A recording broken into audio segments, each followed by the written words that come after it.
De tout temps, des hommes et des femmes ont suivi leur cœur, leurs idées, et ont eu le courage de vivre la vie qui les inspire.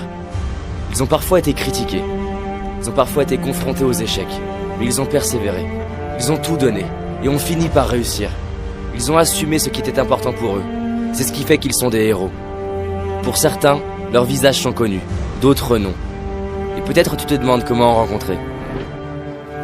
J'aimerais te raconter l'histoire vraie d'une personne qui ne soupçonne pas encore ce dont elle est capable. Elle a toutes les qualités d'un héros, mais une petite voix en elle lui affirme le contraire. Abandonne, c'est trop dur, tu n'y arriveras pas. Ces murmures entraînent les doutes.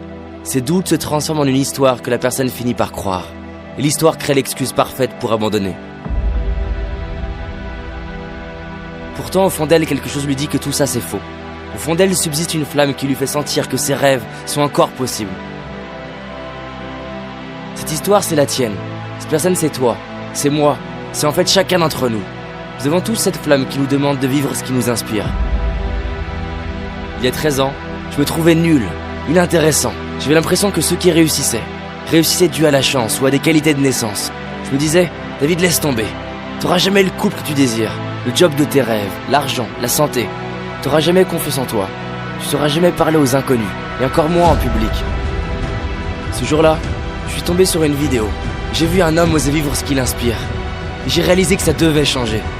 J'en ai eu marre de m'abandonner, marre de ne pas oser. Et j'ai pris une décision, celle de m'honorer, de tout donner pour vivre la vie qui m'inspire. Et toi, qu'est-ce qui t'inspire, mais que tu as laissé tomber? Je sais que parfois les choses ne se passent pas exactement comme on le désire. Certains abandonnent et finissent par grignoter encore et encore. Et ce n'est pas de cette nourriture dont ils ont besoin. D'autres veulent oublier en regardant la télé. Mais cela n'éteindra pas leur besoin de vivre ce qui les inspire.